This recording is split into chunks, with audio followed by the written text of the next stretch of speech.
প্রচুর বৃষ্টি হচ্ছে নিম্নচাপের প্রভাবে। সকাল থেকে বৃষ্টি চলছে, মনে হচ্ছে নতুন করে আবার বর্ষা মাস শুরু হয়ে গেল।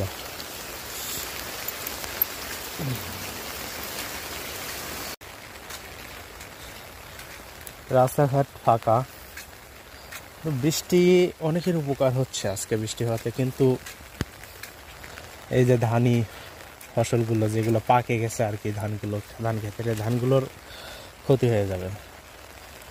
বৃষ্টির পানি বাজে গেলে কাটতে অসুবিধা হবে, কিছু ধান পড়ে যাবে।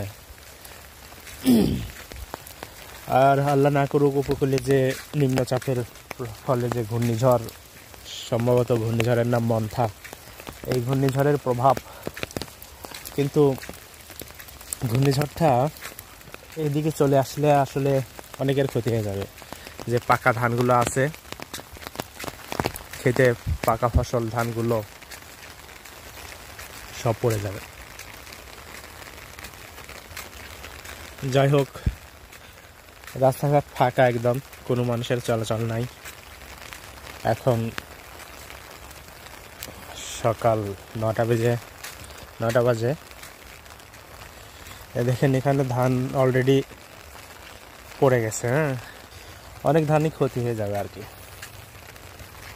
গুড়ি গুড়ি বৃষ্টি হচ্ছে। এই গুড়ি গুড়ি বৃষ্টিতে তেমন জলাবদ্ধতার সৃষ্টি না হলেও এই গাছগাছালি, তারপর মাটির উর্বরতা মানে একটু নরম হয়ে যাচ্ছে, যার কারণে হালকা একটু বাতাস হলে অনেক ক্ষতির সম্ভাবনা আছে। বিশেষ করে কলা বাগানগুলো, এখানেও অনেক ধান দেখুন পড়ে গেছে। বাতাস না হতে এই অবস্থা, আর বাতাস যদি হয় তাহলে ভাবেন বিষয়টা কি হতে পারে। তো আল্লাহ আমাদেরকে হেফাজত করুক, ঘূর্ণিঝড় মন্থার প্রভাবে যেন কোনো ক্ষতির সম্মুখীন না হয় কৃষকেরা, সেই প্রত্যাশা করি।